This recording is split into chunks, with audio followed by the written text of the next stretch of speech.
एक से बढ़कर एक बयान, हर पल हर दिन नया नया ये स्वाद का सफर, ये जायके का सफर, ये जायके का सफर, ये जायके का सफर, ये जायके का सफर। लोग नए नए नजारे, नई सुबह की नई बहारें, और नया है नई जगह है, रोज है नया शहर, ये जायके का सफर, ये जायके का सफर, ये जायके का सफर, ये जायके का सफर। अदल बदल कर ले लो जायका, नई रेसिपी नया तरीका, बन जाएगी नई कहानी दिलकश हम सफर, ये जायके का सफर, ये जायके का सफर, ये जायके का सफर, ये जायके का सफर।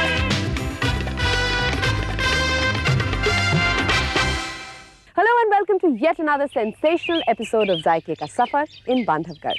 बांधवगढ़ का नाम वाइल्ड लाइफ लवर्स के लिए कोई नई बात नहीं है। आज हम आपको ले चल रहे हैं एक एडवेंचर ट्रिप पर, जी हाँ, in the Bandhavgarh national park.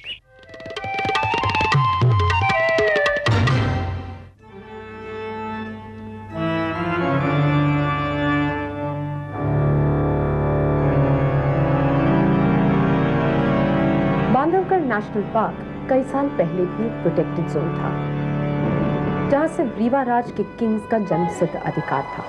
Bandhavgarh इन राजाओं महाराजाओं का पर्सनल शिकारगाह था।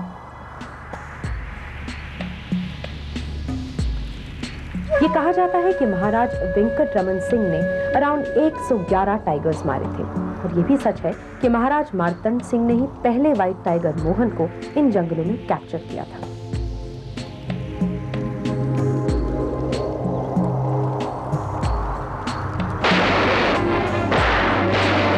गोलियों की आवाज इन वादियों में गूंजा करती थी। जानवरों का शिकार, दावत और जश्न, this was the pattern followed mostly by the kings ruling over Rewa, Bandhavgarh and Govindgarh.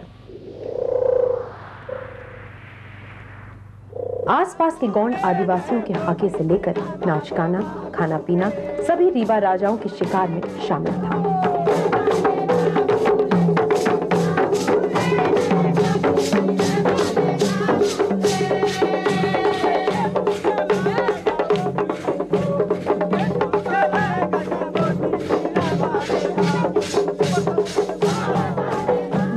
National Park is not a very big national park, but there's lots of game here. यहाँ पर आपको टाइगर और चीता के अलावा देखने को मिलेगा bison, barking deer, Gaur and so much more. Today things have changed. आज ये पार्क एक extremely protected national park में तब्दील हो चुका है, जहाँ ठंडी हवा, हरे हरे पेड़, मखमली घास, चरण गंगा की कलकल करती धारा इन पशु पक्षियों को जीवन दान देते हैं। This park is primarily a tiger zone, but one can spot deers, cheetahs, sambars, barking deers, nilgai, wild boars, and a variety of birds.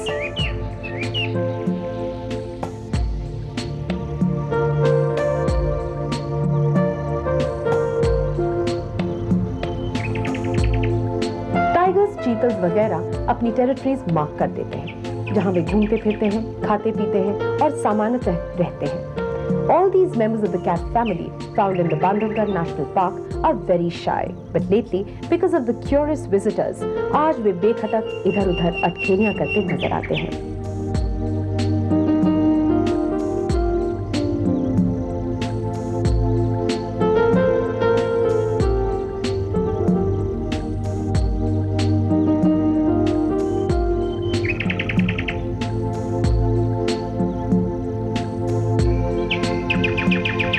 Water hole, which is frequently visited by the tigers. शायद यही वजह है कि लोग घंटों यहाँ इंतजार करते हैं बाघ की एक झलक के लिए।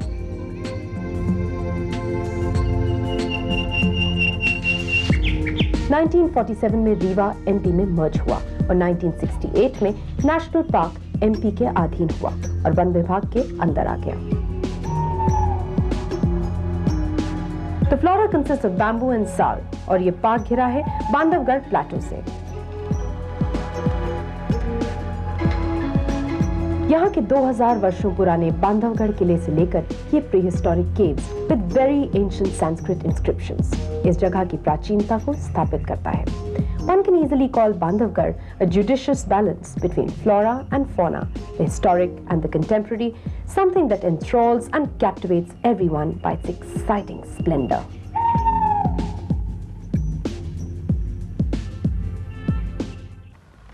With the onrush of tourists coming to Bandhavgarh to see the tiger, it's not surprising that so many hotels and restaurants have come up. लेकिन hotels और restaurants ले जाने से पहले हम चाहते हैं आपको चखाना यहाँ के कुछ खास व्यंजन। बांधवगढ़ नेशनल पार्क एक ऐसी जगह है जहाँ होटल्स की भरमार है। खाने पीने की कोई कमी नहीं, but to do justice to this jungle ambience, one must taste the local cuisine. जैसे कि ये गुलाब जामुन जो यहाँ से जाने वाले सभी के जहन में बस जाता है। खोए और मैदे के मिक्सचर से बनते हैं ये लाल लाल गुलाब जामुन।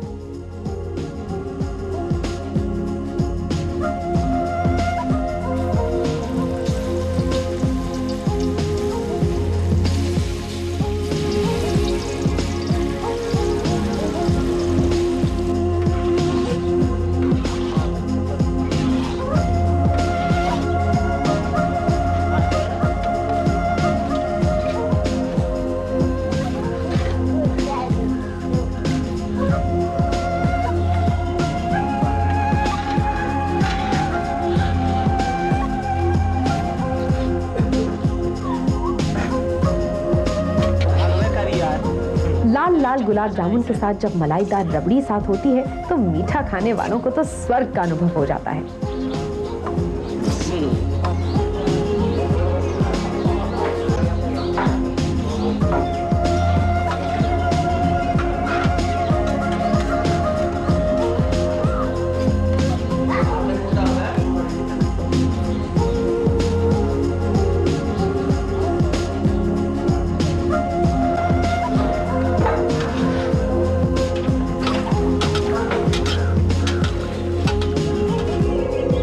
बांधवगढ़ के जायकों में ट्राइबल फ्लेवर्स भी अहमियत रखते हैं। क्यों ना हो, गांव वासियों की आदत होती है सामने अवेलेबल फल फूल का भरपूर प्रयोग करने की।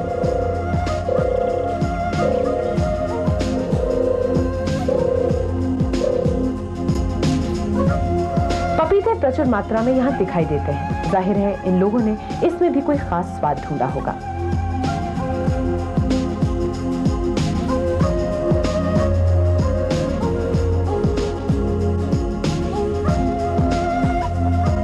हलवा जिसे बनाना एक्सट्रीमली सिंपल। पके पीले पीले पपीते को काटकर भूनकर उसमें खोया या दूध मिलाकर इसे बनाया जाता है।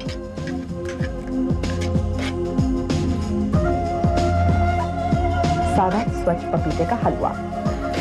ऊपर से यदि आप घी, इलायची, ड्राई फ्रूट्स दे दें तो सोने पे सुहागा हो जाए। हो गई ना एक homemade ready to eat recipe?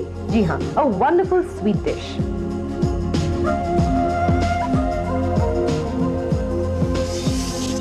अब मन है कुछ चटपटा नमकीन खाने को, तो लीजिए हाजिर है पकोड़े कढ़ी।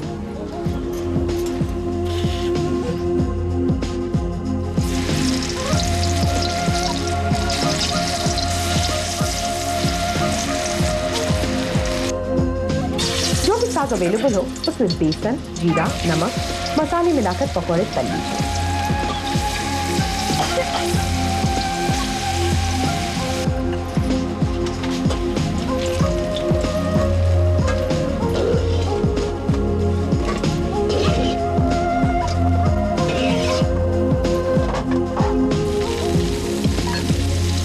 उसी तेल में हींग, गरम मसाला, इन सब का तड़का डालकर छाछ या दही का पानी कढ़ाई में डाल लें।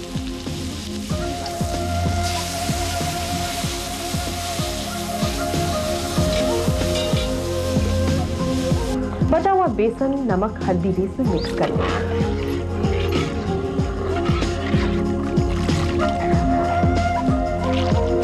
कढ़ी को पकने दें। थिक होने पर पकौड़े इसमें छोड़ दें।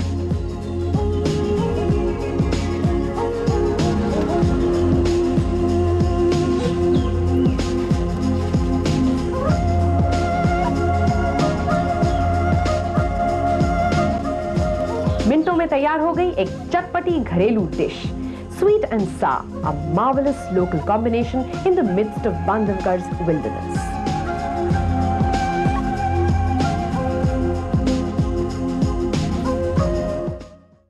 Welcome back. I hope that you're refreshed after this break for some more jungle taste. भाई जंगल और नेशनल पार्क्स में एक ही पॉलिसी चलती है, that of the survival of the fittest. और खाने की दुनिया में पॉलिसी होती है survival of the tastiest की। तो आइए देखते हैं कि आज के हमारे बांधवगढ़ का गोमे डिश कौन सा है। Let's go to Best Western Surya and meet Chef Sushil Chugh. Chef, welcome to Zaike Ka Safar. Thank you, Manani. Chef, I'm getting very excited about this wild meat that we're going to cook. तो बताइए exactly हम क्या बनाने जा रहे हैं? जो preparation हम बनाने जा रहे हैं उसका नाम है जंगली मांस। अच्छा, तो सबसे पहले हम मीट लेंगे। सबसे पहले जो मीट है वो पैन में हम डालेंगे। पहले घी को गर्म कर लेंगे और फिर ये मीट को इसमें रोस्ट करेंगे। अच्छा, ओके। हम यहाँ पे कौन सा वाला मीट यूज कर रहे हैं शेफ? यहाँ पे तो हमने लैम यूज करके दिखा रहे हैं। ओके। पर वैसे जो है आप इसके लिए बोर वगैरह यूज कर सकते हैं, रैबिट यूज कर सकते हैं, आप कोई भी वाइल्ड गेम यूज कर सकते हैं, जैसे कि डियर हो गया, रैबिट हो गया, हेयर हो गया या वाइल्ड बोर हो गया, ये सब यूज कर सकते हैं। अच्छा। और ब्यूटी इसकी ये है कि जब भी आप शिकार पे जाएं आपको बहुत सारे इंग्रेडिएंट आप नहीं ले जाने जी। आप शिकार करिए और इसको बहुत ही सिंपल इंग्रेडिएंट्स के साथ में पकाइए। और इसके लिए टोटल 5 इंग्रेडिएंट्स की जरूरत है। एक तो मीट, चाहे जो भी आप यूज करें, सॉल्ट, रेड चिलीज, थोड़ा सा घी और फिर पानी। Great, okay, that's really simple. तो शुरू करें? हाँ जी। और अगर आपका मीट जो है वो काफी फैटी है, तो तब आपको ये घी लेने की जरूरत ही नहीं है। अगर ये काफी चर्बी वाला मीट है तो उसी के साथ में ही आप इसको कुक कर सकते हैं। Okay.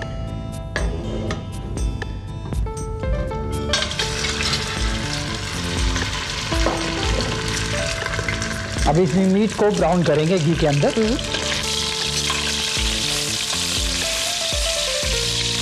And there's so many techniques, chef, roasting है। कुछ एक ऐसे भी preparations होते हैं ना जिसके मैंने ये देखा था कहीं पर, एक exotic preparation होती है कि under the sand वो मीट को कुक करते हैं। So what is that preparation? जो बड़े-बड़े प्रिपरेशन जो कट्स हैं, जैसे कि आप होल फिश को कर रहे हैं, अगर आप बीच पर हैं मालूम है, तो आपका जो कैच है वो बहुत बड़ा है फिश का, तो उसको सैंड के नीचे जो है सेक दे के पकाया जाता है। और अगर होल एनिमल है जिसको आप कर रहे हैं तो आप उसको स्पिट कर करते हैं, आप उसको रोटेट करते रहते हैं जी। जो कि कुकिंग है वो 5-6 घंटे तक आपको प्रोलॉन्ग करनी पड़ती है जी। और वो फिर अपने जूसेस में कुक होता है अच्छी तरह से।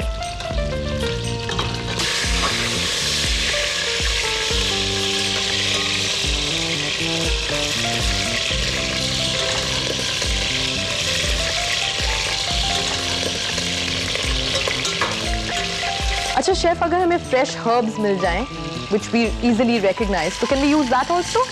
Yes, you can, but वैसे जंगल वगैरह में नहीं मिलते हैं ये चीजें। और आप ड्राइड रेड चिलीज अपने साथ ले जाएं, सॉल्ट ले जाएं और वहाँ पर अपना शिकार करें और इस तरह से पकाएं। ये एक पॉट रोस्टिंग का तरीका है जो हम बता रहे हैं आपको। और जैसे ये मीट ब्राउन हो जाएगा तो हम इसमें सॉल्ट और रेड चिलीज डालेंगे। Salt according to your taste and red chilies as hot as you like it.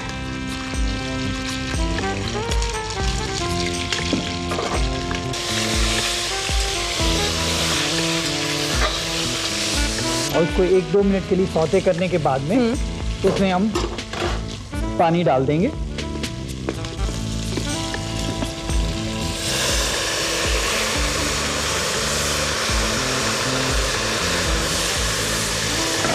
Approximately पानी लेंगे शेफ? थोड़ा सा पानी डालेंगे और अभी हम इसको भूनते रहेंगे, आप देखेंगे।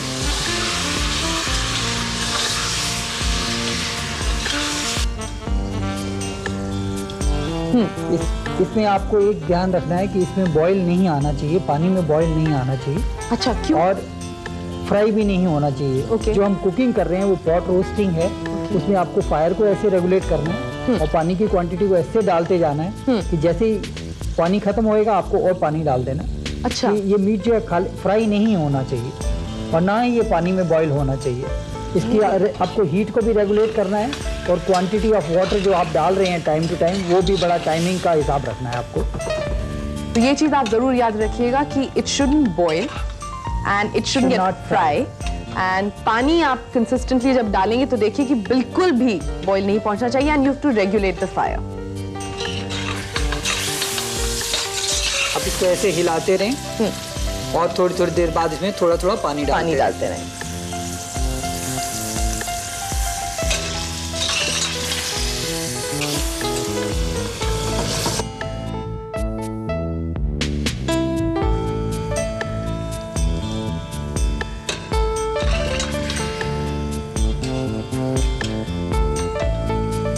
तो इससे मॉइस्चर सील होता है इसके अंदर।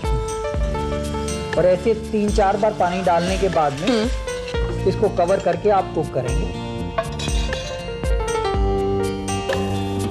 अच्छा शेफ, मैं ये पूछना चाह रही थी कि अलग अलग तरह के meat they take different time to cook. मैं इसलिए पूछ रही थी क्योंकि बिग एनिमल में the big problem is that कुछ पोर्शंस कुक हो जाते हैं, कुछ नहीं हो पाते। For that reason I was asking. जैसे कि ब्रेस्ट पोर्शन है, है कोई भी अगर आप बर्ड कुक कर रहे हैं, जैसे फेजेंट, पार्ट्रिज वगैरह कर रहे हैं, बटेर, तीतर वगैरह कर रहे हैं, तो उसमें क्या है कि ब्रेस्ट पोर्शन जल्दी कुक हो जाता है, लेग्स जो ज़रा टफ होती हैं तो वो नहीं होता।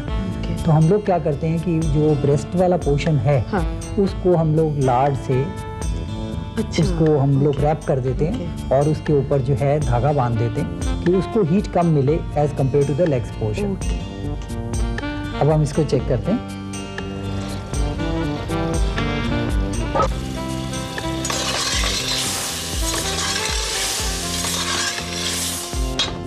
अब ये हमारा मीट जो है ऑलमोस्ट कुक हो गया है जी।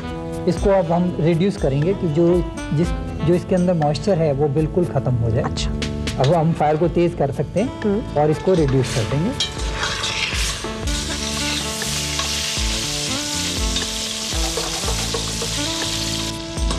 और जैसे ये मीट दोबारा ग्लेज्ड हो जाएगा इस तरह से, इसको हम डिश आउट कर लेंगे। अच्छा, it's ready to eat. Yes it is great.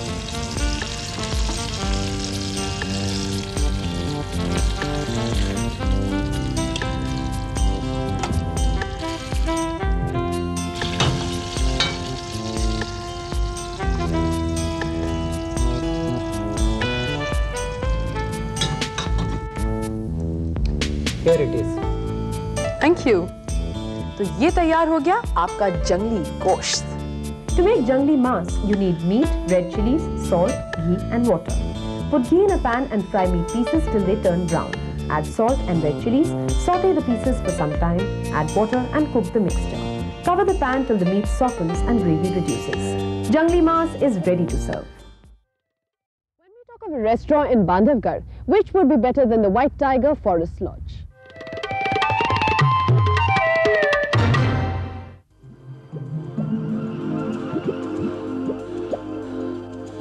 अगर कोई किसी सुनसान जंगल में फंस जाए तो निश्चित रूप से डर और भूख के मारे मर जाएगा। But this will definitely not happen to you in Bandhavgarh, where many hotels have paved their way. MBT's White Tiger Lodge Hotel is set in an ambience of wildlife. Small twin cottages and a well-equipped restaurant. What more could one aspire for in the midst of a wild jungle? After an adventurous safari, one needs delicious food. जिन्हें spicy पसंद है वो spicy dishes खाएं, जिन्हें bland food चाहिए वे भी यहाँ आकर सैटिस्फाइड रहते हैं। भारतीय और फॉरेन टूरिस्ट दोनों ही यहाँ के बेहतरीन क्वालिटी फूड को एंजॉय करने आते हैं। आमतौर पर यहाँ सफारी ग्रुप्स ही आते हैं क्योंकि बांधवगढ़ में लोकल्स में विलेजर्स अधिक हैं। फैमिलीज जब शाम को बाघ, चीते, सांभर, हिरणों को देखकर एक अप्रतिम अनुभव का एहसास करके वापस आते हैं तो जायकों की दुनिया में उन्हें एक और बढ़िया एक्सपीरियंस होता है।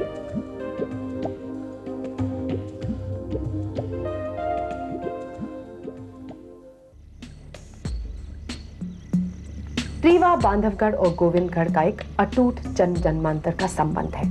सबसे पहले तो इसलिए क्योंकि इन सभी स्थानों को एक सूत्र में बांधता है बघेल डायनेस्टी, जिसे ट्रेस करना टेढ़ी खीर से कम नहीं है।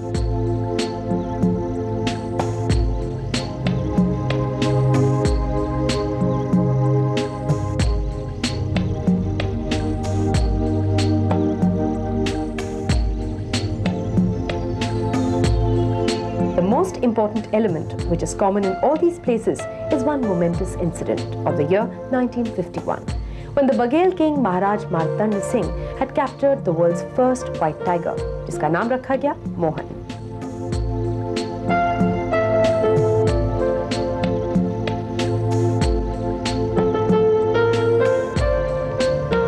My father was the person who caught the white tiger, and well, that was a fluke actually. The story goes that it was a hunt which was organized for his brother-in-law, and they'd gone out for a hunt. A tigress appeared, a normal tigress appeared. Unfortunately, she was shot, knowingly or unknowingly, and it was that time they realized that she had cubs. दो कब्स के बाद में जो तीसरा कब दिखा वो white था, and they decided to catch this cub, and therefore this white tiger was caught. आज से 40-45 वर्ष पहले जब रीवा नरेश ने सफेद टाइगर को पकड़ा था, तब उसकी ब्रीडिंग भी एक समस्या ही थी। मोहन की ब्रीडिंग नॉर्मल रेड टाइगर्स से कराई गई थी, and according to environmental scientists, white tigers are bred after the 3rd generation. मगर रीवा में दूसरी जनरेशन के बाद ही व्हाइट टाइगर पैदा हो गया। Since then the pedigree started, पर हर अच्छी चीज का अंत होता है। जब मोहन का लास्ट कब विराट मरा, तो उसकी स्पाउस चमेली और महाराज मार्तंड सिंह दोनों ही बहुत अपसेट और इमोशनली चार्ज्ड हुए, और ये डिसीजन ले लिया कि रीवा में अब वो व्हाइट टाइगर नहीं रखेंगे।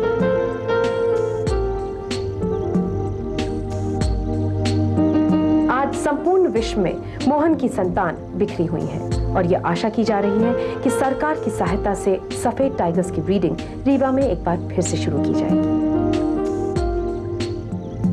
What a wonderful way to spend the holiday. You know, मेरा मन कर रहा है कि मैं इस एपिसोड को एक ऐसी फेरी टेल की तरह बना दूं जो कभी ना खत्म हो। But we all know that it's not possible, क्योंकि हमें अभी आगे जाना है। अगले हफ्ते हम वापस आएंगे with lots more for you. Till then, keep watching and waiting because we'll be back. Namaskar.